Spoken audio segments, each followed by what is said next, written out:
ela fosse mais moderna.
Olá!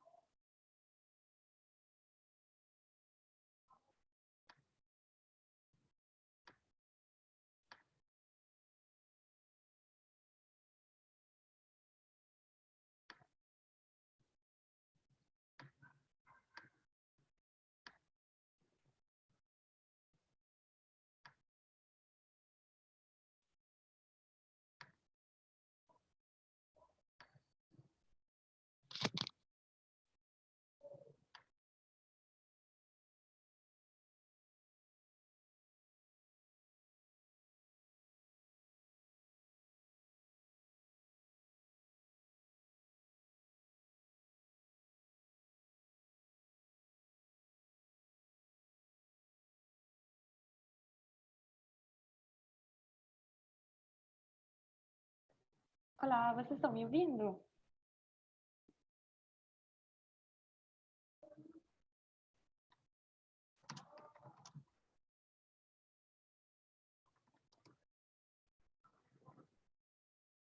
Ah, ok, que bom. Só queria testar. Então, todo mundo está ouvindo, né? Se puder me falar no chat, só para ter certeza.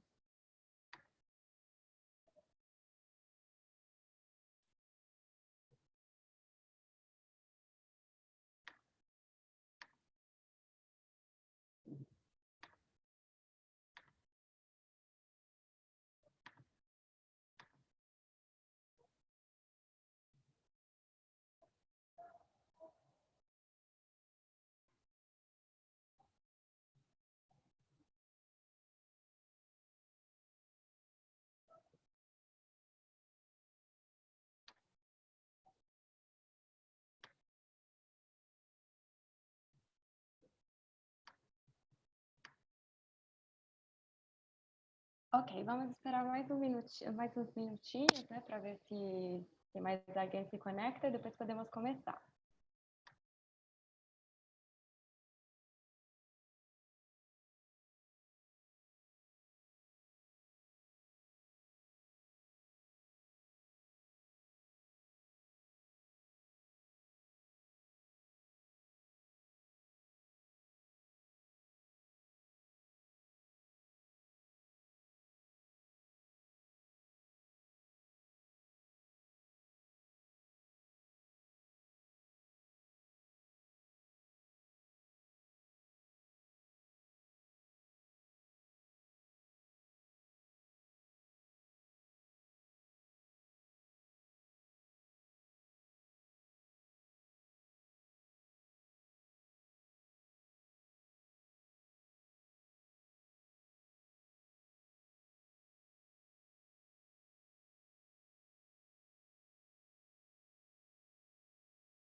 Olá, boa noite, gente. Espero que todo mundo esteja me ouvindo. Se alguém não estiver me ouvindo, por favor, fale ou escreva no chat. Leonardo, você está me ouvindo? Sim. Ok, que bom. Vocês podem falar também, tá? Não tem problema. Ok, então, bom, como são 7h30, acho que podemos começar, né? Já tem bastante participante e também não quero que fique muito tarde, né? E também, assim, para respeitar, né, as pessoas que estão aqui e apareceram pontuais, né? Então, vamos começar. Se chegarem mais gente, não tem problema. Porque aí a gente não fica até muito tarde. Então, bom, primeiro eu vou me apresentar. Não sei se todo mundo me conhece. Eu conheço, assim, alguém, né, dos participantes, mas não todo mundo. Bom, meu nome é Silvia. Eu sou italiana, como vocês podem perceber pelo meu sotaque. Eu trabalho no FS há uns 5 anos. E eu trabalhei sempre na área de suporte, mas esse ano, uns 2 meses atrás, eu mudei de área, né? E passei a trabalhar na área do Next, que são os programas para adultos, né? Para maiores de 18 anos. Só que a Pamela, que é a coordenadora de área de suporte, ela me pediu, né, como última tarefa. Olá, oi Renata, tudo bom? Eu estou me apresentando brevemente, né, para quem não me conhece, você já me conhece. Então, assim, estava falando aqui, a Pamela me pediu, né, como última tarefa, antes de sair da área de suporte, para dar esse treinamento, né? Leva atrás para ele dar uma carona para trazer para cá. E ele. Gente, só peço para vocês colocarem no mudo o microfone, porque senão eu fico escutando muito barulho. Então, se todo mundo puder clicar no ícone do microfone, porque assim fica mais silencioso, senão todo mundo acaba escutando os barulhos. Obrigada. Então, por que a Pamela me pediu para dar esse treinamento? Eu sou formada em letras, né? Mas eu fiz uma pós-graduação em comunicação intercultural e gestão de conflito, né? Então, assim, ela me pediu para compartilhar esse conhecimento. Eu já dei esse webinar, mas presencialmente, durante uma Foi de muito custo conseguir. Olá. Então, eu pedi, por favor, para colocar o microfone no mudo para todo mundo. Obrigada. Senão fica com muito barulho. Então, eu já dei esse treinamento presencialmente durante uma DNO no ano passado e acho que ninguém de vocês estava lá, né? Então, é um conteúdo novo para vocês. Então, vamos começar, que tem muita coisa. Então, melhor não perder tempo. Ok, então, eu coloquei aqui um pequeno sumário, né, do que a gente vai ver durante esse webinar. A gente vai começar com uma definição de conflito, né, porque para poder falar de gestão de conflito, a gente primeiro tem que entender o que a gente define, né, quando a gente fala em conflito, o que é. Depois a gente vai ver quais são as principais fontes de conflito, os fatores negativos, ou seja, todas aquelas coisas que podem agravar o conflito, e os fatores positivos, ou seja, todos aqueles fatores que podem ajudar a solucionar ou pelo menos a lidar com o conflito de uma forma mais positiva, né? E por último, a gente vai ver 3 modelos teóricos de gestão de conflitos que foram pensados por alguns teóricos, né, dessa área. E são modelos de conflitos que a gente normalmente não vê no FS, né? Então, eu trouxe esses modelos para vocês verem alguma coisa nova, né? Porque no FS, não sei se alguém já fez o nível 1, todo mundo, não sei se todo mundo fez o nível W, né, do ICL ou o nível 1. Ela também tem algumas noções, né, de gestão de conflito, mas normalmente o que é usado pelo FS são outros teóricos, né? Então, eu vou trazer aqui umas coisas novas, né, para vocês terem um panorama maior. Porque, na verdade, gestão de conflito é uma coisa muito ampla, tem muitos teóricos estudando isso, né? E tem muitas formas diferentes de fazer gestão de conflito. Ok, então vamos começar. Parece uma pergunta muito óbvia, né? O que é conflito? Mas sempre que a gente começa a estudar um fenômeno, né? É bom a gente esclarecer teoricamente o que a gente está estudando, certo? Então, o que é o conflito? Eu coloquei aqui algumas características principais, né? É muito importante, quando a gente aborda esse tema, deixar claro que o conflito é algo universal, é algo transversal às culturas, às classes sociais, aos gêneros, né? É uma coisa que faz parte da vida humana, né? Da nossa existência humana.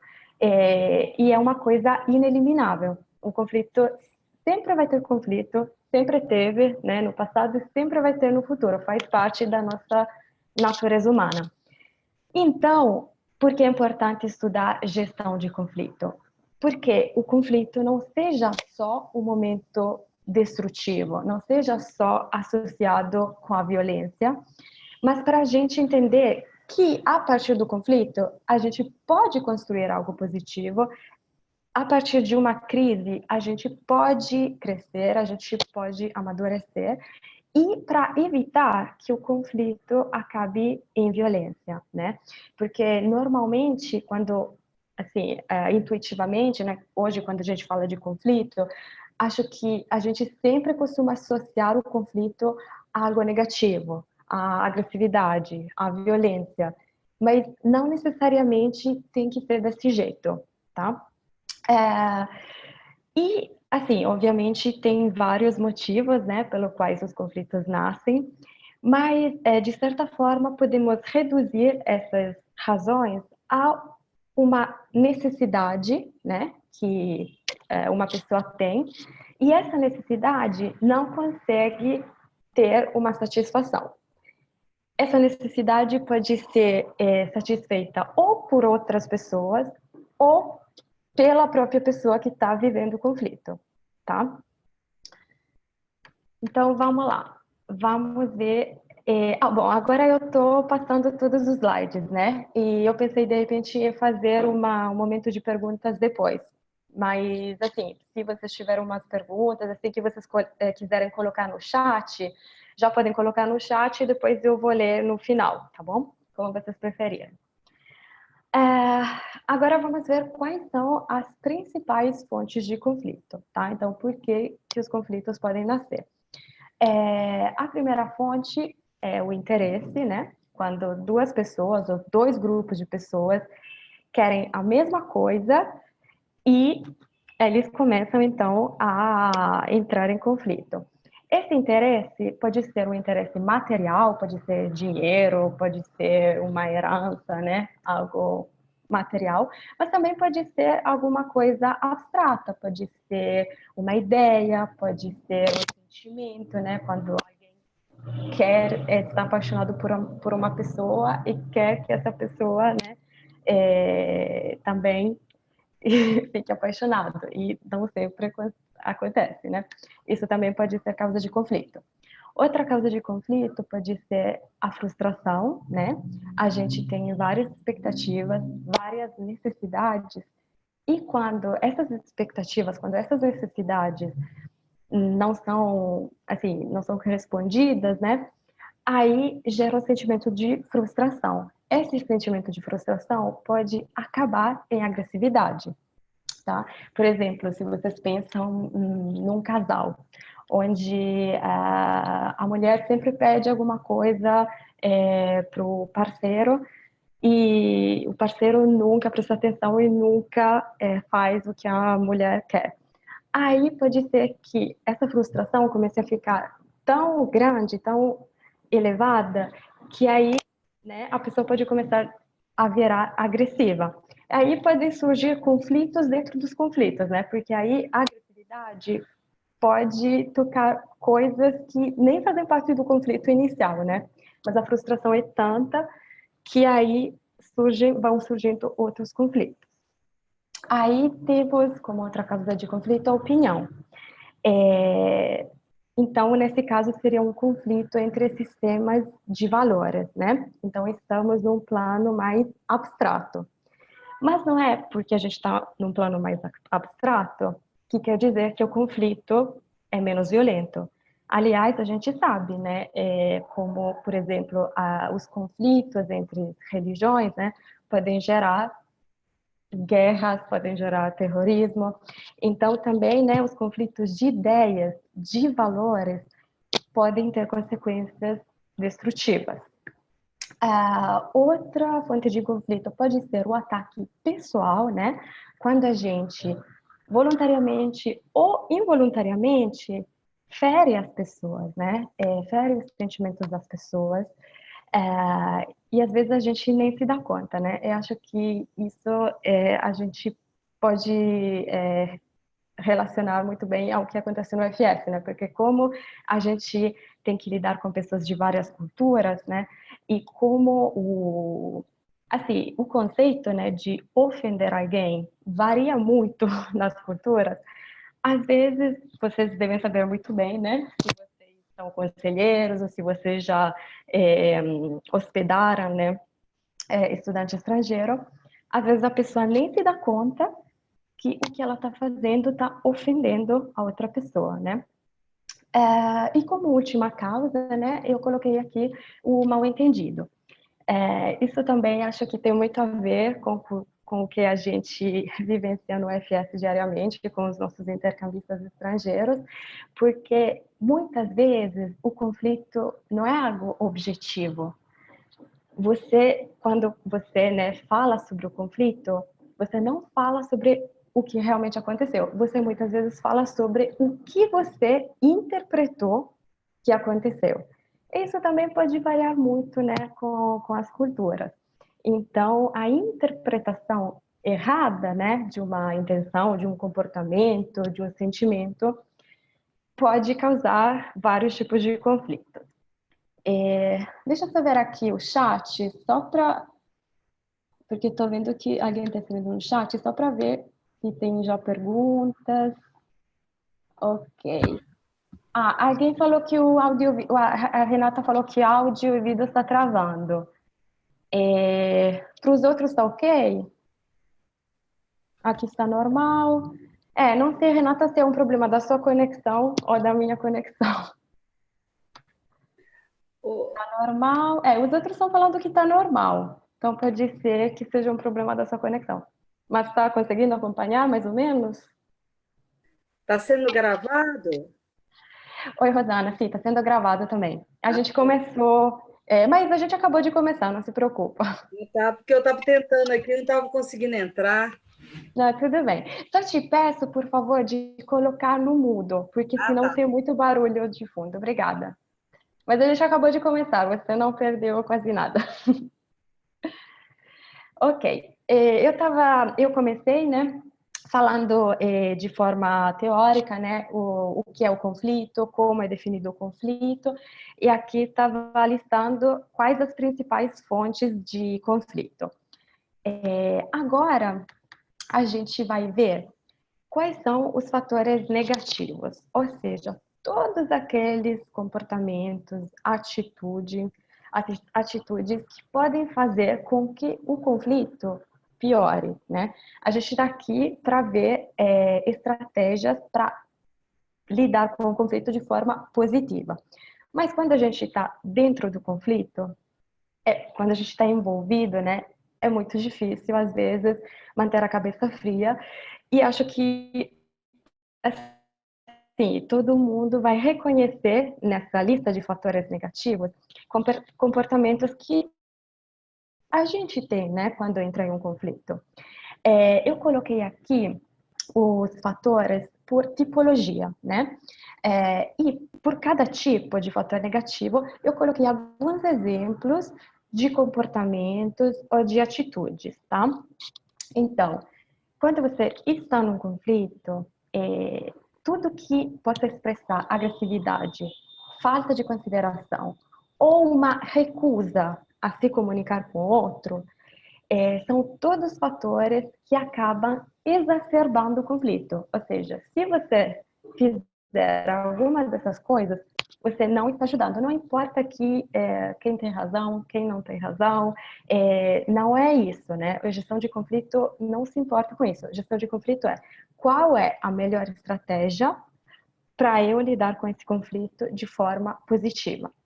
Então, assim, por exemplo, se a pessoa reagir com muita arrogância, com uma violência verbal, então, por exemplo, gritando, levantando a voz, denigrando a pessoa, né, ofendendo a pessoa, então, assim, trazendo o conflito para o lado pessoal, em vez do que discutindo os fatos, obviamente, a reação da pessoa envolvida no conflito não vai ser boa. Então, essa agressividade vai gerar ainda mais agressividade. Aí o conflito vai ficando maior e maior. Só que, assim, são coisas, né, muito do ser humano. Eu acho que todo mundo, durante um conflito, né, às vezes vai ostentar uma certa impaciência, né, vai começar a levantar os olhos. E todo esse tipo de atitudes são percebidos, né, pelo outro envolvido no conflito como uma agressividade e ele vai reagir a essa agressividade, né? Porque quando o ser humano percebe a agressividade, o nosso mecanismo de defesa é o medo e a gente vai tentar se defender com as mesmas coisas, tá? Então, é como se fosse uma escalation, né, de agressividade. Também a falta de consideração do outro é uma atitude muito perigosa, porque é como se você negasse, né, que o outro também tem dignidade, que o outro também tem liberdade para se expressar, né? Então, assim, dar umas respostas como, por exemplo, isso não é um problema meu, não me importo, ou reagir com indiferença, interromper a fala, né? Acho que isso também é uma coisa que acontece muito, né? Não deixar a pessoa terminar de falar. Usar o sarcasmo. Tem algumas pessoas, né, que têm muito essa forma de lidar com o conflito. Usar o sarcasmo, usar a ironia, certo? E isso pode causar muita irritação, porque se a outra pessoa entende que não está sendo levada a sério, o conflito não vai encontrar uma solução. Também minimizar o problema, né? É uma outra estratégia que não vai conduzir a um bom resultado. E também, na última coluna, né, essa recusa a se comunicar, né? Quando você coloca uma barreira entre você e a outra pessoa e simplesmente não escuta a outra pessoa, não faz nenhum tipo de esforço, né, para ir ao encontro, né, do outro, para tentar entender o outro.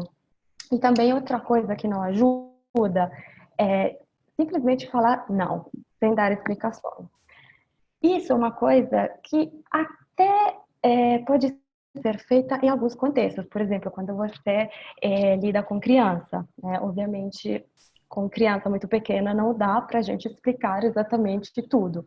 Mas, por exemplo, no nosso caso, né, no caso de vocês que lidam com adolescentes, né, simplesmente falar não durante um conflito não é uma coisa que vai ajudar. O outro vai se sentir diminuído, né? Porque é como se você estivesse falando para ele que ele não precisa saber, que ele não pode entender. Então, isso gera um sentimento de frustração muito ruim, tá? Então, assim, aqui é uma lista, mas vocês podem pensar em outros pontos, né, para adicionar, porque cada um também tem a sua forma de se comportar no conflito, né? Por exemplo, no meu caso, fazendo um pouco de autocrítica, eu sei que a forma que eu uso às vezes é usar muito sarcasmo, usar ironia.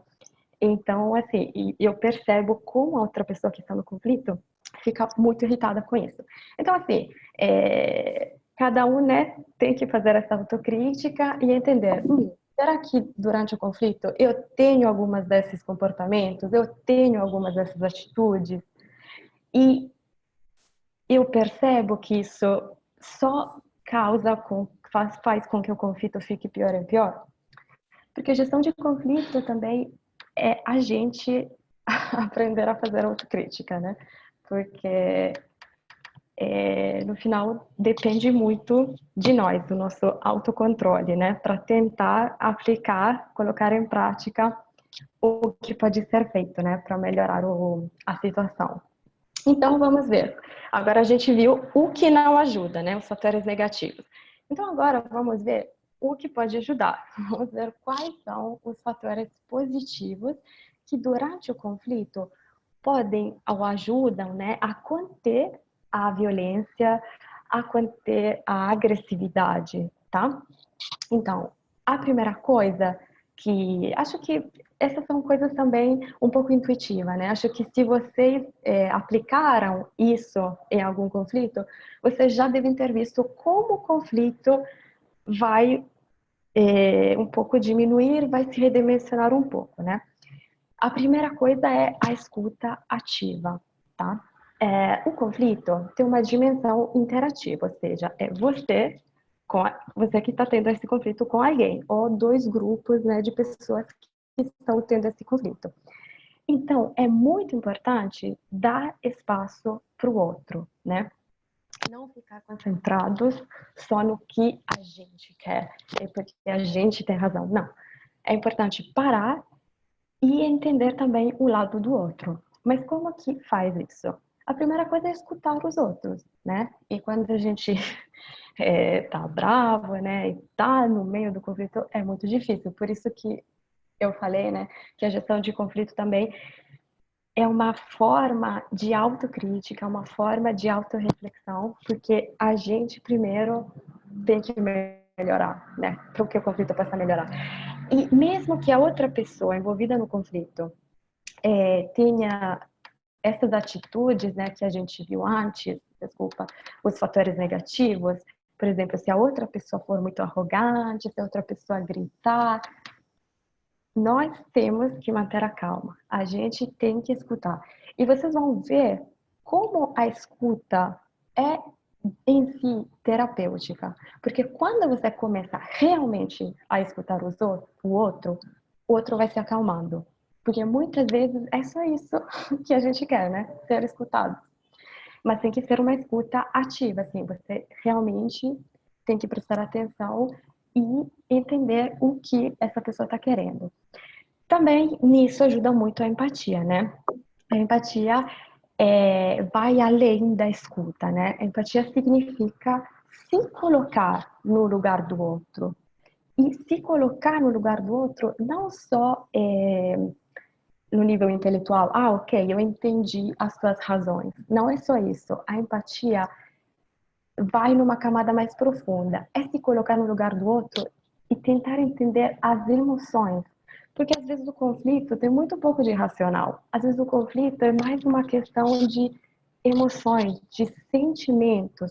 Como aquela pessoa está se sentindo? E só aí você vai começar a entender. Só se você se colocar no lugar da outra pessoa.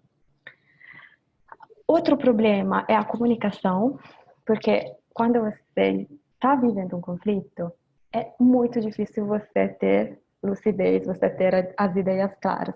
Então, muitas vezes, o problema do conflito é o problema de comunicação, de como se comunicar para chegar num acordo. Então, é muito importante evitar de interromper a pessoa, respeitar os turnos de fala, mesmo que, assim, a gente esteja com muita vontade de rebater, de falar alguma coisa. Mas é importante deixar, né, cada um falar o que ele está sentindo. E, em último caso, quando o conflito já está muito aquecido, às vezes simplesmente não dá para lidar com o conflito de uma forma positiva, né? Quando a gente está muito envolvido no conflito. Então, qual que seria uma estratégia nesses casos? A estratégia seria promover uma mediação feita por uma terceira pessoa que é neutra no conflito, né? E que então pode ver as coisas de fora. Eu coloquei aqui, né, o conselheiro regional, porque esse papel de mediador, né, é o papel que a gente, na estrutura do FS, dá para o conselheiro regional, né? Quando é que os voluntários e o pessoal de suporte e os estudantes podem recorrer ao conselheiro regional? Quando o conflito já é tão exacerbado que não dá mais, né? As pessoas não conseguem mais se comunicar. Então, nesses casos, a gente precisa de uma pessoa externa. Aí sim entra o mediador, que no caso do FS seria o conselheiro regional. Às vezes pode ser o presidente do comitê também, né? Assim, uma pessoa que não está tão envolvida na situação e que pode trazer um olhar de fora. Às vezes isso já ajuda muito a conter, né, a energia negativa do conflito, tá? Ok. Sim, Rosana, pode falar. Volta naquele. O outro. Qual? Fatores negativos? Não, esse positivo. Positivo, sim. Isso. Quando você fala tanto na escuta positiva, na escutativa e empatia, né? A gente, dentro da psicologia, a gente fala que a escuta é diferente do ouvir, né? Porque a gente, o tempo todo a gente ouve várias coisas. E o escutar é o que está por trás daquilo que está falando. É ir bem além disso. E a partir do momento que a gente estiver atento a essa escuta diferenciada, o que está acontecendo, o que ele quer dizer com isso, aí sim a gente pode trabalhar essa questão da comunicação clara, respeitosa, a gente vai conseguir fazer tudo isso junto com a mediação, às vezes nem precisar de um terceiro, né? Porque se a gente só ouvir, entrou aqui, saiu aqui, mas não, eu peguei, ouvi, assim, o que será que ele está querendo dizer com isso? Então, a gente está sempre atento à diferença entre o escutar e o ouvir. Exato, obrigada, Rosana. É verdade, né, que você tem o background da psicologia, então realmente você entendeu muito bem, né, isso, o que eu estava falando. Obrigada por trazer esse ponto. É isso mesmo que a Rosana falou. Escutar não é ouvir, né? Por isso que eu coloquei ali escuta ativa, porque é uma coisa que vai muito além do simples ouvir, né? Ok, para quem chegou depois, porque quando eu comecei a falar, né, tinha 10 participantes, agora estou vendo que tem 20. Então, de qualquer forma, se alguém chegou um pouco atrasado, a gente vai compartilhar, né, esse PowerPoint, então não se preocupem. E também, se vocês tiverem perguntas, vocês podem colocar. Bom, se vocês preferirem, vocês podem simplesmente, como a Rosana fez agora, né, podem falar. Ou, se vocês preferirem, podem colocar as suas perguntas no chat. Aí, no final, eu vou ler as perguntas que estão no chat, tá? Ok, então até agora a gente viu um pouco de teoria, né, sobre o conflito, só para a gente se situar, né, e ter, assim, alguns conceitos bem claros, né, do que é o conflito, o que gera o conflito, quais são os fatores negativos e quais são os fatores positivos. Agora, eu queria apresentar para vocês 3 modelos de gestão de conflito. São modelos teóricos, né? Então, são modelos abstratos, mas que acho que vocês podem estudar e tentar colocar em prática, né? No dia a dia, no aconselhamento com os estudantes, nos conflitos com os estudantes da família hospedeira, né? Enfim. E vamos ver 3 modelos teóricos diferentes. O primeiro é o modelo de equivalência. O segundo é a comunicação não violenta, que acho que é o modelo mais teórico, mais famoso, né, de gestão de conflito, pode ser que vocês já tinham ouvido falar nesse modelo. Inclusive, se alguém de vocês estava na FENE desse ano, a gente convidou uma palestrante justamente para falar sobre a comunicação não violenta. E o último é o modelo que chama modelo holístico de ação. Tá. Então, vamos lá, vamos começar. Então, o primeiro é o modelo maior-menor e de equivalência. Esse modelo foi pensado pela Pat Petford, que é uma teórica da Bélgica, que ela é uma antropóloga. Assim, na verdade, todos esses teóricos que falam de gestão de conflitos, eles são multidisciplinares, né? Porque a gestão de conflito envolve várias disciplinas, né? Envolve psicologia, antropologia, sociologia, muita coisa junto, né? Então, também é difícil definir a Pat Petford como socióloga, antropóloga. Ela é uma teórica que se movimenta entre várias áreas. Ok, ela então estudou dois modelos de conflito, que são contrapostos, né? O primeiro modelo, que segundo ela é um modelo mais normal na sociedade ocidental, é um modelo maior-menor, ou seja, as duas partes que estão em conflito querem ser dominante. Então, o objetivo é colocar uma das partes em posição de inferioridade, tá? É por isso que chama maior, menor. Tem um conflito, tem sempre uma parte que ganha e uma parte que perde e que é dominada pela parte que ganha, tá? A consequência disso é uma luta, né, uma guerra pela dominação. Só que o que acontece quando o conflito é abordado dessa forma, em forma de luta, em forma de guerra de dominação? Obviamente, são conflitos que geram vários mecanismos de violência, em três formas, né? Tem uma escalation da violência, ou seja, as duas partes em conflito continuam tentando se dominar e tentando colocar a outra parte como sendo dominada, tá? Aí tem outro mecanismo de violência, que é a violência contra terceiras pessoas. Ou seja, tem duas partes em conflito. Uma parte consegue dominar e a outra parte não tem força suficiente para se colocar em uma posição de dominação. Então, o que acontece? Essa parte que foi dominada vai replicar esse modelo com alguém mais fraco, mais frágil. Então, vão se criando vários mecanismos de violência, onde as partes que são dominadas também querem dominar outras partes mais fracas. Então, se cria um grande mecanismo de violência. O último mecanismo de violência, segundo a Papafort, é a interiorização da violência. Ou seja, a pessoa que é dominada, a pessoa que está em uma posição de inferioridade, ela interioriza essa posição de inferioridade e ela pode começar a se prejudicar, por exemplo, caindo em depressão, ou usando drogas, ou porque ela não consegue sair da posição de dominação.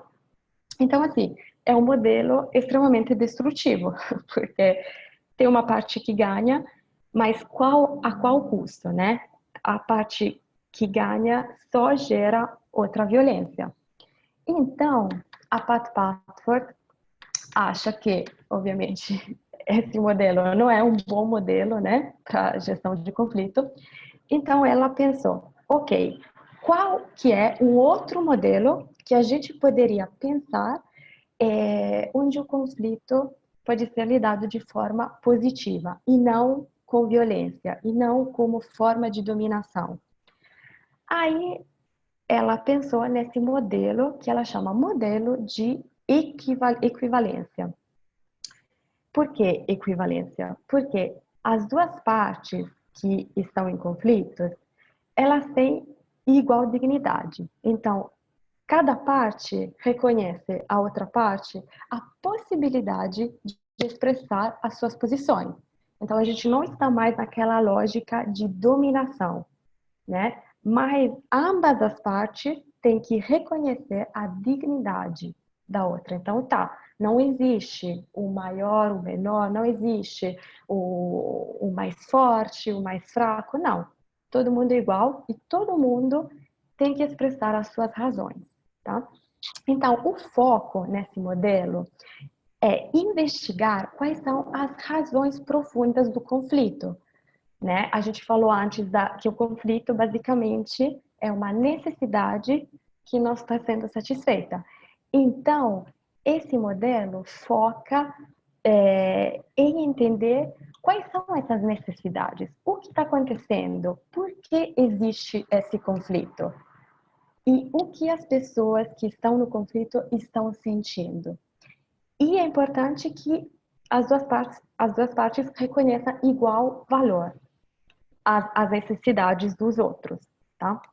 Então, assim, o objetivo, nesse caso, não é dominar, mas é entender as razões do conflito e a coisa mais importante nem é a solução em si, mas é o processo, ou seja, como que as duas partes vão encontrar a solução.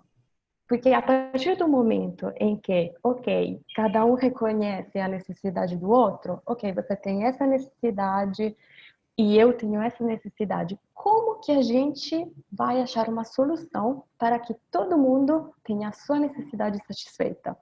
Então, o importante é o processo.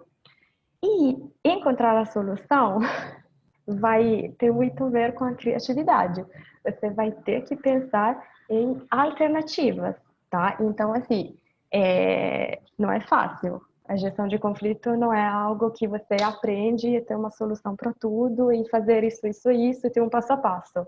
Seria muito, muito bom se fosse assim. Infelizmente, não é assim. Cada conflito é a parte. Então, cada conflito é um processo e as duas partes têm ativamente que estar envolvida na busca por soluções. Ok, então esse é o modelo da Pat Patford. E assim, são modelos teóricos, mas a gente sempre pode, né, reconduzir para a nossa vida pessoal ou no FS, né, nos conflitos que acontecem com o FS, né? Por exemplo, não sei, vamos pensar num caso que acontece bastante, mudança de família, né? O estudante quer muito mudar de família, porque, sei lá, ele tem uma necessidade por tranquilidade e, de repente, a família é uma família muito grande, é uma família que faz muito barulho. Aí, o voluntário não quer que ele mude de família. Por quê? Porque ele não tem outra família. Então, a necessidade do voluntário é que o estudante permaneça naquela família. Então, como que essas duas necessidades podem ser assim, colocadas no mesmo plano, né? E como se pode pensar em alguma solução? Por exemplo, uma solução poderia ser fazer um encontro com a família, pedir que a família faça menos barulho, assim, entenderam? Só para dar para vocês uma forma de ver como esses modelos teóricos podem ser aplicados, né, concretamente nos conflitos que a gente vive no nosso dia a dia, né? Ok, então, bom, aqui não dá para ver muito bem, né? Mas se vocês quiserem, depois eu mando para você essa imagem. É simplesmente, né, uma imagem um esquema, né, onde vocês podem ver os dois modelos, né? O modelo da violência, que seria o modelo maior-menor, e o modelo da equivalência, que seria esse non-violence, onde as duas partes são iguais, não são em uma posição de menor e maior. Ok, vamos então agora para a comunicação não violenta. Alguém já ouviu falar dessa teoria do Rosenberg? Ele é o teórico, né, dessa comunicação não violenta. Ele é bastante famoso, tem um livro dele, depois se vocês quiserem aprofundar nessa parte, eu posso dar para você o título. E ele tem também vários vídeos no YouTube que são muito legais. Também depois, se vocês quiserem, eu posso compartilhar os links, onde ele explica muito claramente todos os princípios da comunicação não violenta. E ele é uma pessoa também muito carismática, muito simpática. Então, aconselho, eu recomendo realmente para vocês assistirem os vídeos, que ele consegue explicar a teoria de uma forma muito, muito engraçada, muito, assim, que você pode desenvolver muito. Então, o que é a comunicação não violenta? É uma forma de gestão de conflito que, né, pelo título, foca em como a gente se comunica durante o conflito, né? Eu já falei antes que um dos principais problemas do conflito é a falta de comunicação. É uma forma de comunicação que não é efetiva. Então, o Rosenberg focou nessa parte e ele acha que com esses passos que a gente vai ver aqui agora, a gente consegue chegar numa comunicação muito efetiva que pode ter resultados muito bons na resolução de conflitos. Então, o objetivo, então, é desenvolver essas habilidades comunicativas em 4 etapas. Primeira etapa, a gente tem que pensar, tem que descrever a situação de conflito. Esse passo parece muito fácil, né? Ok, observar a situação de conflito e descrever. Só que vocês podem ver, por exemplo, nos vídeos no YouTube, como as pessoas não conseguem separar a observação do juízo de valor. Ou seja, quando você descreve uma situação, você já tende a interpretar a situação. Então, fazer esse exercício de descrição é muito útil. Estou escutando alguém. Acho que alguém está com o microfone ligado. Peraí, Ligado. peraí, que sou eu, já estou desligando, que eu acabei de entrar. Obrigada. Peraí.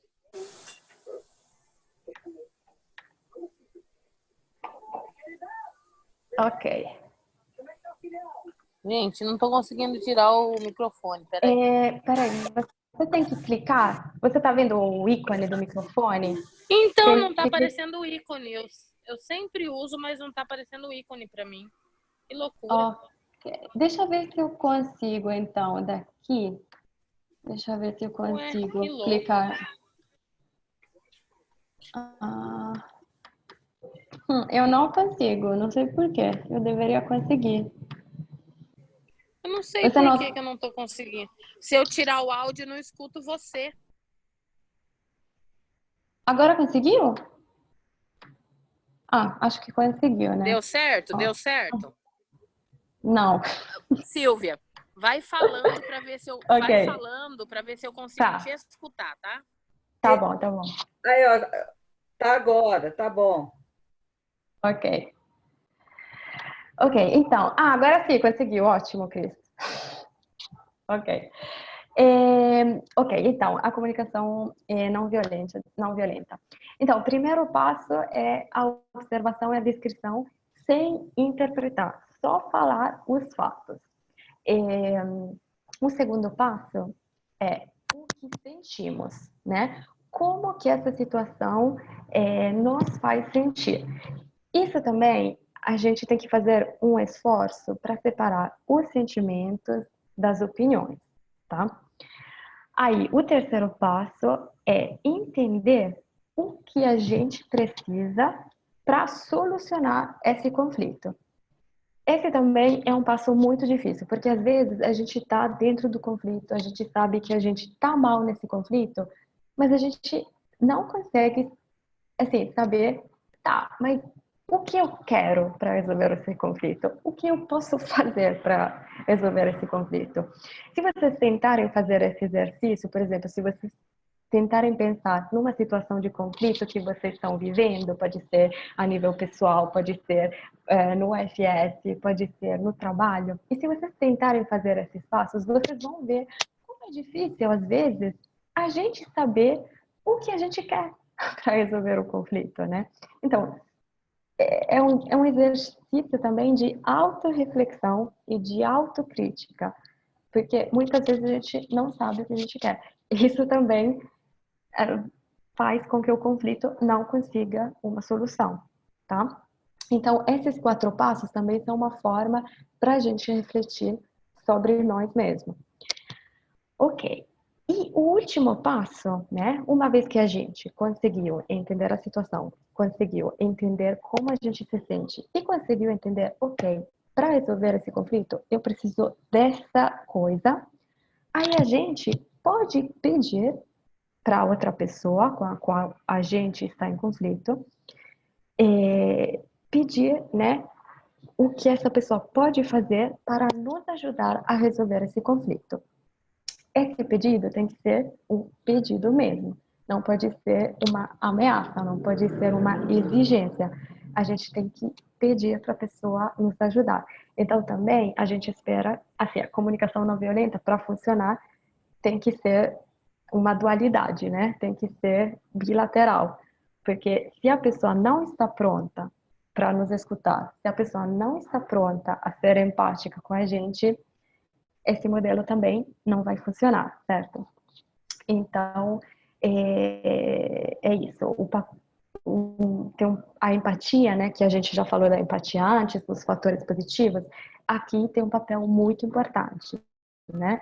Para a gente sempre se colocar no lugar do outro, entender qual que é a necessidade dessa pessoa, por que essa pessoa está vivendo esse conflito, e para ver se a gente pode aceitar o pedido dessa pessoa para ajudá-la a resolver o conflito. E agora a gente pode ir para o último modelo teórico. Ok. Desculpa, eu deixei em inglês porque eu não achei em português nenhuma referência a esse tipo de modelo. Mas assim, Holistic Model of Action, né, que seria modelo holístico de ação. Holístico significa, né, que tem a ver com uma variedade de dimensões, né, da vida. Então, segundo esse modelo, para você conseguir solucionar o conflito, você tem que enxergar a pessoa como um resultado de várias componentes. Então, tem que olhar não só para o conflito, mas para a história da pessoa, para a cultura da pessoa, o que essa pessoa vivenciou na infância, né? É por isso que chama holístico, porque tem a ver com várias dimensões do ser humano. Então, nesse caso, o conflito é visto como um fenômeno complexo, como um fenômeno multidimensional, né, que envolve pensamentos, sentimentos, valores, necessidades, né, e que tem muito a ver, né, com o background da pessoa, das pessoas que estão em conflito. Então, o objetivo nesse modelo é abordar o conflito considerando todas essas dimensões. Então, o foco, nesse caso, não é no problema em si. O foco é na pessoa. O importante é considerar a pessoa. Por que que a pessoa está se sentindo dessa forma? Quais são as necessidades, né, dessa pessoa? Então, o foco é a pessoa, não é o conflito. Porque às vezes a gente fica muito, mas aconteceu isso, isso, isso, então eu tenho razão. Essa é a verdade, a gente se preocupa muito com a verdade, né? Mas não necessariamente a verdade vai fazer com que o conflito se resolva. Às vezes tem coisas, né, que vão muito além, que tem a ver com a psicologia daquela pessoa, né, e não só com o fato em si, certo? Então, aqui tem uma imagem, né, onde acho que dá para entender um pouco melhor, né, o que é esse modelo holístico. Cada ação, né, do ser humano, o comportamento do ser humano é influenciado por essas 4 dimensões. Então, o que ela espera pelo futuro, né? Quais são as esperanças, quais são os medos, As situações externas, então, como, né, a vivência da pessoa pode influenciar o que a pessoa está sentindo naquele momento. Situações interiores,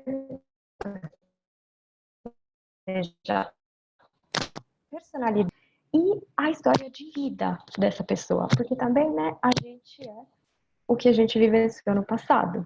Então, assim, se a gente teve certas experiências na infância, na adolescência, isso vai repercutir nas nossas ações. Então, eu achei que esse modelo tem muito a ver com a abordagem do FS, né?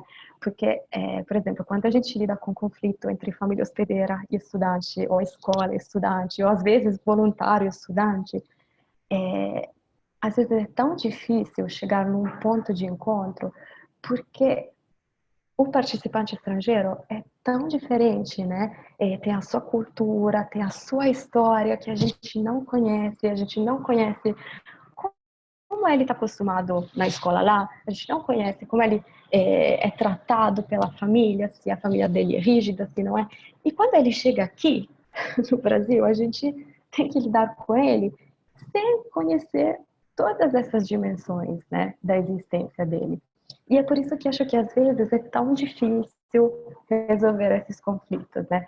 Porque a cultura tem uma grande parte também nisso. Então, assim, achei que tivesse muito a ver e acho que quando a gente entra em conflito, né, ou quando o estudante entra em conflito com a família hospedeira e a gente vê isso de fora, a gente sempre tem que pensar, ok, a família e o estudante não são só o conflito, elas são organismos complexos, né, com suas situações interiores, situações externas, culturas, histórias. E isso acho que pode ajudar muito, né, a colocar o conflito em si em perspectiva. Porque, como eu falei, às vezes é muito melhor se concentrar nas pessoas do que no conflito em si. Bom, e por último, para concluir, né, eu coloquei, agora vamos praticar. Porque, como eu falei, essa é toda a teoria, né? A gente, bom, teve uma hora que não é muito tempo, eu sei que é muito conteúdo, é muita coisa nova, né? Mas a gente depois, né, pode, eu vou mandar esses slides, né? E vocês podem voltar para os slides e tentar colocar em prática esses modelos, né? Porque no papel, na teoria, é tudo lindo, é tudo muito fácil, tudo muito bonito, né? Falar, que bom, a gente não quer agressividade, a gente não quer violência, mas a gente sabe que quando a gente está no conflito é muito difícil, né? Então, quando eu fiz esse treinamento presencialmente na ADNO, eu elaborei uns estudos de casos que são baseados em casos de suporte mesmo, bom, claramente com nomes fictícios, né? E eu pedi a assim, aos participantes, né, eles ficaram em dupla, e eles tiveram que resolver aquelas situações de conflitos usando um desses modelos. Então, se vocês quiserem, eu posso mandar para vocês esse estudo de casa, né, esses conflitos que são reais, são situações de conflitos que aconteceram realmente no FS. E vocês podem tentar, né, podem treinar e podem tentar usar essas técnicas aqui que eu apresentei muito brevemente. E se vocês quiserem, podem mandar para mim, aí eu posso, assim, conversar com vocês sobre isso. E também, para aprofundar isso, podem escrever para mim, para o meu e-mail. Eu vou mandar também as referências bibliográficas, textos, livros, porque, como eu falei, é muita coisa, né? É muita teoria, muito conteúdo. Então, assim, eu só quis dar para vocês um pouquinho, né, de conhecimento, mas é mais para vocês se interessarem e procurar mais sobre essas questões, tá? Então, assim, eu terminei. Não sei se alguém quer falar alguma coisa, tem alguma dúvida. Eu quero falar, Carol. Carol. Ah, sim, olá, De Carol. Goiânia. Oi, Silvia, que saudade. Então, não, eu só queria falar, eu não tenho dúvidas, eu só queria falar que eu gostei bastante porque você estruturou algumas das ferramentas que eu já uso e agregou outras que me faz pensar mais em como resolver os conflitos. Eu estava super ansiosa para esse webinar, porque eu gosto disso, porque é o que a gente trabalha todo dia no aconselhamento, como conselheira regional também. Então, eu acredito que eu vou usar bastante essas técnicas e sempre repensar para adaptar a cada caso que eu tiver. Ah, obrigada. Acho que assim, muitas das coisas que a gente viu são coisas até intuitivas, né? Só que quando a gente vê elas, né, todas estruturadas em uma lista, acho que é mais fácil, né, para o nosso cérebro parar e processar essas informações, né? Então, é por isso que a teoria ajuda, eu acho. Mais alguém? Se vocês quiserem, podem colocar no chat aqui. Posso pedir o slide, estudo de caso pelo e-mail, claro. Eu vou mandar pelo e-mail. Posso mandar para o e-mail de todo mundo, né? A gente tem registrados quem participou, então eu posso mandar para vocês o material. E, de repente, vocês podem também fazer esse estudo de caso no comitê. Com os outros conselheiros, né? Vocês podem trazer esse conhecimento para o comitê e acho que é muito melhor se vocês fizerem isso em grupo, porque aí vocês vão ver também as opiniões das outras pessoas. É importante a troca, né, de opinião.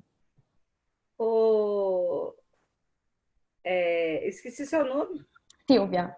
Silvia. Quando a gente fala também de gestão de conflitos, né, a gente fala que quando há um conflito, há uma transgressão, né? Uhum. E para ver se, para a gente, algumas coisas para a gente lidar também com a transgressão, a gente também tem que ter saber ter o arrependimento, né? Para trabalhar o que o outro tem esse arrependimento, né? Ele também confessar aquilo, trabalhar essa questão do confessar e também a reparação. Isso, Uhum. eu acho que esses três passos, quando ocorre, faz com que a gente possa trabalhar melhor essa gestão de conflitos. É verdade. E você me lembrou em falar de uma coisa, eu não sei se eu já falei. O conflito é interativo. Então, as duas partes têm que estar envolvidas e procurando uma solução, porque às vezes nem todo mundo quer uma solução. Às vezes eles só querem o conflito, eles só querem brigar, mas ninguém está interessado em chegar numa solução. Então, esse é um grande problema, né? Então, assim, a solução do conflito depende de duas pessoas, não só de uma. Isso é muito importante, é verdade. Então, acho que tem um pouco a ver, né, com o que você falou, de reconhecer, né, reparar os erros, porque às vezes se a pessoa está totalmente fechada e, não, eu não errei nada, eu tenho razão, aí, né, tem um muro e não tem como solucionar o conflito. A Júlia está perguntando, esse webinar vai ter emissão de certificado? Não, o webinar não tem emissão de certificado, é só o TNO, né, o treinamento online, que aí vocês recebem um certificado. Mas o webinar é uma coisa mais informal, né, e é só uma sessão. Normalmente, o certificado é para um treinamento que tem várias sessões. Silvia, é Bel. Oi, Bel. Manda para mim. Eu acho que não sei se eu tenho esses estudos de casos. Eu vou ter um encontro com os conselheiros agora, esse mês que vem. E aí, manda para mim o que você tiver aí para mim, por favor. A Pamela mandou, mas eu não sei se mandou a mesma coisa que você tem aí. Tá? Ok. Sim, então eu vou mandar, não se preocupem, vou mandar para todo mundo. Vocês vão poder replicar nos seus comitês e vão poder conversar. Ok. Mais alguma coisa? Ok. São 8h30 pontuais. Eu falei, né, com quem chegou às 7h30, eu falei, vou começar às 7h30 pontualmente, porque sei que todo mundo, né, tem as suas coisas para fazer. Então, eu queria agradecer muito vocês pelo seu tempo. Sei que vocês estão muito ocupados, né, e, assim, eu realmente agradeço muitíssimo que vocês tiraram essa hora para me escutar. Espero que tenha, que valeu a pena, né? E então não vou mais ficar aqui prendendo o seu tempo. Já está na hora de jantar, de fazer as suas coisas. Então, assim, realmente muito obrigada e vou mandar tudo para vocês. Espero que tenha sido útil. Boa noite, então. Boa noite, obrigada. Tchau. Boa noite, obrigada. Boa noite. Boa noite. Obrigada. Tchau. Obrigada a todo mundo. Vou fechar aqui, então. Tchau. Tchau.